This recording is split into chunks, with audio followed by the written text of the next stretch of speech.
नमस्कार. उद्यापासून संसदेचं एक्सटेंडेड अधिवेशन विस्तारित अधिवेशन सुरू होत आहे आणि त्यामध्ये लोकपालची ऐतिहासिक चर्चा होणार आहे. त्याच वेळेला मुंबईमध्ये MMRD मैदानावर टीम अण्णा उपोषणाला बसणार आहे. हजारो तरुणांचा प्रतिसाद या उपोषणाला मिळतोय. माझ्या सोबत आहे भारतीय जनता पक्षाचे प्रवक्ते प्रकाश जावडेकर. या सगळ्या घडामोडींविषयी त्यांचं काय मत आहे हे मी आता जाणून घेणार आहे. प्रकाश जावडेकर, स्वागत तुमचं IBN लोकमतमध्ये. आज दिवसभर मी वेगवेगळ्या पक्षांच्या भूमिका जाणून घेतोय. मला तुम्हाला पहिला प्रश्न हा विचारायचा आहे, उद्या संसदेमध्ये चर्चा चालू होणार आहे भारतीय जनता पक्षाची या विधेयकाबद्दल, या विधेयकाच्या संसदेत मांडलेल्या मसुद्याबद्दल काय भूमिका आहे? आमची भूमिका अशी आहे की देशभर भ्रष्टाचाराविरुद्ध जो प्रचंड संताप आहे तो खरा आहे, कारण काँग्रेसनी ज्या तऱ्हेचं सरकार दिलं त्यामुळे लोकांना भ्रष्टाचाराची आता घृणा आली आहे. आणि म्हणून उच्चपदस्थांचा भ्रष्टाचार आणि नोकरशाहीतला भ्रष्टाचार हा थांबवून लोकांना निर्मळ कारभार मिळाला पाहिजे, यासाठी लोकपालाची मागणी आहे. आणि लोकपाल हा त्यातला एक मुद्दा आहे. आणि म्हणून प्रभावी, निष्पक्ष आणि सरकारी नसलेलं असं लोकपाल व्हायला पाहिजे अशी आमची कल्पना आहे. दुर्दैवाने जे सरकारने विधेयक आणलेलं आहे ते असं नाहीये आणि म्हणून उद्या आम्ही या विधेयकाला दुरुस्त्या सुचवणार आहोत. मुख्यतः 3-4 मुद्द्यांवर दुरुस्त्या आहेत, पण त्याची आपण नंतर चर्चा करू शकतो. मुद्दा हा जो प्रभावी आणि निष्पक्ष लोकपाल पाहिजे तसं लोकपालची संस्था यातून उभी राहत नाही. आणि म्हणून याच्यामध्ये अनेक नवे नवे मुद्दे सरकारने आणलेत आणि CBIचा जो प्रमुख मुद्दा आहे त्याला बगल दिलेली आहे. आणि म्हणून याच्यावर आम्ही उद्या दुरुस्ती आणू आणि उद्या आम्ही संसदेमध्ये पूर्ण मांडू. माझं असं म्हणणं आहे की देशातल्या प्रत्येक ज्याला राजकारणाविषयी आणि स्वतःच्या भविष्याविषयी चिंता आहे अशा सगळ्यांनी उद्या वाटल्यास रजा टाकून सुद्धा, परंतु आपण ही सगळी चर्चा पाहिली पाहिजे. लोकसभेत उद्या होईल, परवा राज्यसभेत होईल आणि ती फार मोलाची आहे असं मला वाटतं. म्हणजे कळेल की संसद सुद्धा अगदीच टाकाऊ नाही, संसद अगदीच चुकीची नाही, सगळे विविध मतं येतील आणि म्हणून त्यावरच शेवटी ठरणार असतं, कारण आपल्या लोकशाही व्यवस्थेत संसदेमध्येच कायदे बनवू शकतात. अगदी बरोबर आहे प्रकाश जावडेकर. अत्यंत ऐतिहासिक अशी चर्चा उद्या संसदेमध्ये होणार आहे. काही वेळापूर्वी मार्क्सवादी नेत्या वृंदा करात माझ्यासोबत होत्या. त्याही तुमच्याप्रमाणेच म्हणाल्या की डावे पक्ष या विधेयकाला दुरुस्त्या सुचवणार आहेत. त्यांनी काही मुद्दे मांडले, पण ते ठेवा बाजूला. मला सांगा, भारतीय जनता पक्ष नेमक्या कोणत्या दुरुस्त्या सुचवणार आहे? अगदी आपण लोकपालाच्या नेमणुकीपासून सुरुवात करूया. होय, आम्ही असं मानतो की लोकपालाची नेमणुकीमध्ये आज जे मंडळ सुचवलेलं आहे की जे लोकपालाची नेमणूक करतील ते सगळं सरकारी प्रतिनिधी जास्त आहेत, ते कमी व्हायला पाहिजेत. तेव्हा ती पहिली दुरुस्ती असेल. आणि आमचं असं म्हणणं आहे की एका अर्थाने 1/3 सरकारचे लोक, 1/3 विरोधी आणि अन्य जबाबदार नागरिकांचे प्रतिनिधी म्हणजे मान्यवर लोक, म्हणजे जसे माजी CVC, माजी म्हणजे CAG किंवा अन्य जे संस्था आहेत, इलेक्शन कमिशनचं, असे कोणी प्रतिनिधी जे स्वतंत्र स्वायत्त संस्था आहेत. आणि 1/3 हे न्यायालयांचे प्रतिनिधी, मग मुख्य न्यायमूर्ती आणि बाकीचे, असं मिळून जे होईल, हायकोर्टाचे जजेस, असं मिळून जे मंडळ असावं. विरोधी पक्ष नेते असतीलच आणि मग सभापती समजा घेतले तर किंवा उपराष्ट्रपती घेतले तर असं करून जे मंडळ होईल त्या मंडळाने ही निवड करावी, तर ही स्वतंत्र होईल. पण सरकारी त्यात बहुमत ठेवलं तर तो सरकारी लोकपाल होईल. हा इथे मुद्दा आहे. जावडेकर, आणखीन कोणते मुद्दे आहेत? उदाहरणार्थ तुम्ही मगाशी म्हणालात की CBIच्या मुद्द्यावर भाजपची भूमिका वेगळी आहे आणि काही चर्चांमधून असं आढळलंय ही भूमिका टीम अण्णांपेक्षा सुद्धा वेगळी आहे. नेमकी काय भूमिका आहे? उद्या याबाबत कोणती दुरुस्ती सुचवणार आहात तुम्ही?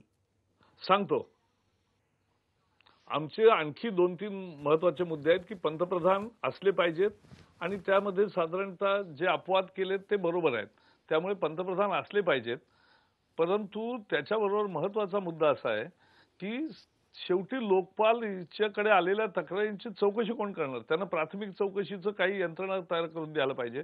आणि त्यांनी CBIची जी इन्व्हेस्टिगेटिंग एजन्सी, एक तर त्याचा तुकडा असा पाडता येईल की जो लोकपालाच्या तक्रारी डील करणारा जो भाग आहे तेवढा भाग तर लोकपालाच्या खाली आणता येईल, किंवा शेवटी CBI निष्पक्ष झाली पाहिजे. मुळात आता CBI म्हणजे काँग्रेस ब्युरो ऑफ इन्व्हेस्टिगेशन झालाय आता सरकार मन मानेल तसं, म्हणजे तुम्हाला एक उदाहरण सांगतो. आत्ता त्यांनी कोणीतरी एक राय म्हणून ग्रस्त आहेत, अतुल राय किंवा अजय राय, त्यांच्या विरुद्ध त्यांनी एक चार्जशीट केलाय भ्रष्टाचाराच्या निमित्ताने. पण त्याची सुरुवातीचं एफआयआर मधलं वाक्य असं आहे की this man has worked under Vinod Rai. Vinod Rai कोण? तर जे आता महान लेखानिरीक्षक आहेत. आणि का म्हणजे त्यांच्या हाताखाली काम केलं याचा काय मुद्दा आहे? मग त्यावेळेला अर्थमंत्री कोण होते? केवळ महालेखा परीक्षकांचे त्यांचे जे अहवाल येत आहेत ते भ्रष्टाचार बाहेर काढतायत, काँग्रेसला अडचणीचे झालेत, म्हणून त्यांच्या विरुद्धची जी मोहीम आहे त्याचं यात रिफ्लेक्शन दिसतं. तेव्हा आता सीबीआयचा राजकीय दुरुपयोग होतो. हा थांबला पाहिजे, म्हणून सीबीआय निष्पक्ष बनली पाहिजे. जशी इलेक्शन कमिशन आहे, जसं सीव्हीसी आहे, तसं त्याचं एक निष्पक्ष रूप पाहिजे, सरकारी नियंत्रण नसलं पाहिजे, अशी आमची भूमिका आहे. त्या संदर्भातल्या दुरुस्ती आम्ही देऊ. जावडेकर, मला सांगा की वृंदा करात मुद्दा आहे जी बोला बोला बोला.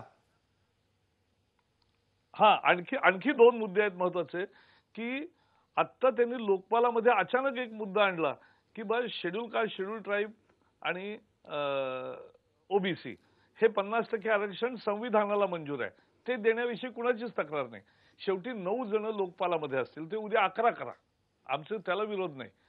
त्याच्यामध्ये बृहत्तर भारताचं प्रतिनिधित्व वाटलं पाहिजे, कारण लोकांची अशी इच्छा असते की इतकं मोठं मंडळ होत आहे तर त्यामध्ये आमचाही चेहरा दिसला पाहिजे. त्यामुळे त्यात मुस्लिम असू दे, ख्रिश्चन असू दे, शीख असलं पाहिजे, बुद्ध असले पाहिजे, त्यामध्ये ओबीसी, शेड्यूल कास्ट असले पाहिजे, शेड्यूल ट्राईब असले पाहिजेत, सवर्ण असले पाहिजेत, सर्व भारताचं चित्र त्यात दिसलं पाहिजे अशी भाजपची इच्छा आहे. पण तुम्ही घटनेने 50% आरक्षण दिलेलं असताना जे घटनेने दिलं नाही असं धर्माच्या आधारावर आरक्षणाचा मुद्दा काढला, तर याचा अर्थ तुमची नियतच साफ नाही. तुम्हाला हे घटना दुरुस्ती न करता अशा स्वरूपाचं तुम्ही प्रतिनिधित्व देणं, याचा अर्थ हा कायदा झाल्यावर लगेच एका आठवड्यात कोणी चॅलेंज करेल की सुप्रीम कोर्ट हा लगेच कचऱ्याच्या टोपलीत टाकेल आणि मग काँग्रेसवाले रिकामे होतील की अण्णा बघा आम्ही तर कायदा केला, पण आता ते सुप्रीम कोर्टाने रद्द केला, तर आता तुम्ही मोर्चे काढा सुप्रीम कोर्टावर. ही काँग्रेसची जी दुष्ट रणनीती आहे त्याच्या विरुद्ध आमचं म्हणणं आहे, म्हणून आम्ही दुरुस्त्या देणार आहोत. आणि तिसरं की त्यांनी प्रॉसिक्युशन वेगळी झाली पाहिजे ना. त्यामुळे प्रॉसिक्युशनचं डायरेक्टर आज सरकारी कायदा खात्याचा अधिकारी असतो, तसा नसला पाहिजे आणि तो निष्पक्ष असला पाहिजे. आणि लोकपालाकडे आलेल्या तक्रारीमध्ये खटला दाखल करायचा की नाही याचा निर्णय लोकपालांनी त्या प्रॉसिक्युशनच्या माध्यमातून घेतला पाहिजे आणि त्याच्यातून ते प्रॉसिक्युशन झालं पाहिजे. हा थोडा प्रभावी लोकपाल होईल असं आमचं म्हणणं आहे. म्हणजे आणखी बारीक बारीक दुरुस्ती आहेत, त्या सगळ्या आता सांगत नाही, उद्या आपण चर्चेमध्ये पाहूच. ठीक आहे, पण जावडेकर, यावरून असं दिसतंय की तुम्ही दुरुस्त्या सुचवणार, डावे दुरुस्त्या सुचवणार. तुम्ही ज्या मुद्द्याला विरोध करताय, उदाहरणार्थ अल्पसंख्याकांच्या राखीव जागांना, तो मुद्दा लालू आणि मुलायम घेऊन बसलेले आहेत. या अशा मतभेदांच्या सगळ्या वातावरणामध्ये हे विधेयक या अधिवेशनात मंजूर होईल अशी शक्यता तुम्हाला किती दिसते? का महिला राखीव जागांच्या विधेयकासारखीच याची अवस्था होईल? नाही, महिला विधेयक लोकसभेमध्ये मांडूच दिलं नाही, त्याच्या आधीच त्याच्यावर गोंधळ झाला हे आपण पाहिलंय. आणि मग मार्शल वगैरे आले वगैरे, ते सगळं झालं आणि त्याचा विचार सोडला. आता जर काँग्रेसची खरीच इच्छा असेल की हे पास करायचं, तर आम्ही दुरुस्त्या सुचवल्यात, त्या लोकशाही पद्धतीने मताला टाकल्या जातील. त्या आमच्या दुरुस्त्या पास झाल्या तर त्या पास होतील, नाही झाल्या तर राज्यसभेमध्ये पास होऊ शकतात आमच्या दुरुस्त्या, कारण तिथे काँग्रेसचं बहुमत नाहीये. आणि त्यामुळे जे होईल ती लोकशाही प्रक्रिया होईल. पण उद्या रात्री 10-11 वाजेपर्यंत बसायला लागलं तरी बसून, जर सरकारची खरंच इच्छा असेल आणि घटना संमत जर बनवायचा असेल तर उद्या हे बिल पास होऊ शकतं. फक्त सरकारची खरी इच्छा अशी आहे की हे बिल नाममात्र पास करायचं आणि सुप्रीम कोर्टात ते रद्द होईल अशी त्यातच आता तरतूद करून ठेवायची. म्हणजे मग अण्णांना सांगायचं की तुम्ही जा आता सुप्रीम कोर्टाशी लढा, आता आमच्याकडचं संपलं. जावडेकर, हे तुम्ही म्हणताय, पण मगाशी माझ्याबरोबर माणिकराव ठाकरे होते, ते असं म्हणाले भाजपची अशी इच्छा आहे, विरोधी पक्षांची अशी इच्छा आहे की हे बिल मंजूर होऊ नये, त्यामुळे अण्णा उत्तर प्रदेशच्या निवडणुकीमध्ये काँग्रेस विरोधी प्रचार करतील आणि आपल्याला फायदा होईल, असा राजकीय ड्राव विरोधक खेळतात असं त्यांचं म्हणणं आहे. यावर काय म्हणाल? हे बघा, काँग्रेसचा तोल गेलेला आहे आणि त्यामुळे ते बेताल पद्धतीने अण्णांवर टीका करतायत. अण्णांचं आंदोलन एक स्वतंत्र आंदोलन आहे, त्यांचे निर्णय ते घेतील. त्याच्या प्रचाराने काही राजकीय लगेच मोठे बदल घडतात वगैरे असलं काही आम्ही मानत नाही. त्यामुळे त्यांनी कुणाविरुद्ध प्रचार करावा, काय करावा, त्या आंदोलनाचा निर्णय आहे.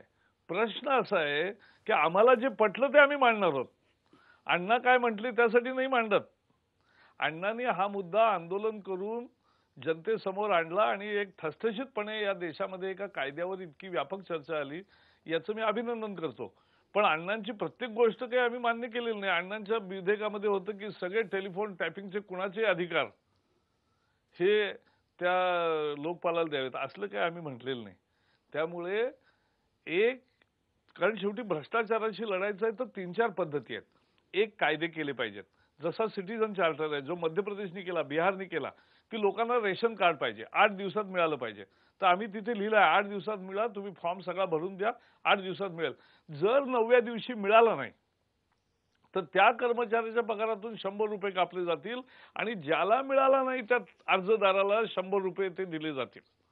म्हणजे आजपर्यंत हा पैसे द्यायचा, आता त्या अर्जदाराला उशीर झाल्यास पैसे मिळेल, असे आम्ही चांगले जनहिताचे कायदे केले, त्याची अंमलबजावणी सुरू केली. त्यामुळे अशी नीट झाली पाहिजे. आमचा एक आणखी मुद्दा आहे महत्वाचा, तो सांगायचा राहिला की तुम्ही लोकायुक्त आज अनेक राज्यामध्ये आहेत. लोकायुक्तची स्वतःची तपास यंत्रणा आहे.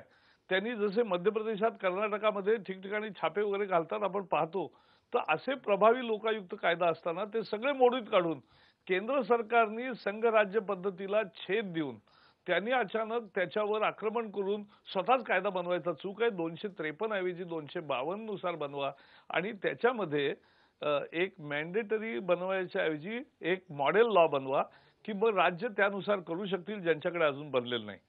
आणि नाहीतर आम्ही चांगले कायदे आमच्या राज्यांनी केले ते सगळे रद्द होतील आणि ते संघ राज्य पद्धतीवर आक्रमण आहे आणि त्याला अनेक पक्षांनी पाठिंबा दिलाय. आणि त्यामुळे हाही एक महत्वाचा मुद्दा आहे. प्रत्येक बाबतीत केंद्र सरकार स्वतः सगळे अधिकार घेऊ लागलं तर लोकशाही कशी टिकेल? हे सगळे मुद्दे उद्या चर्चेत हे उद्याच्या चर्चेमध्ये तुम्ही मुद्दे आणणार आहात जावडेकर. मला आता एक ब्रेक घ्यायचा आहे. ब्रेक नंतर मी पुन्हा तुमच्याकडे येणार आहे आणि मला तुम्हाला अण्णांच्या आंदोलनाविषयी विचारायचं आहे. अण्णाही उद्या उपोषण सुरू करतायत. काँग्रेसचं असं म्हणणं आहे की अण्णांनी 3 दिवस थांबावं, त्यानंतर उपोषण करावं. अण्णा म्हणतायत नाही, मी आता उपोषण करणार, नंतर सोनिया आणि राहुलच्या घरासमोर जाऊन बसणार. याविषयी तुम्हाला काय वाटतं हे विचारायचं आहे. पण घेऊया एक ब्रेक आणि ब्रेक नंतर पुन्हा प्रकाश जावडेकरांशी बोलूया.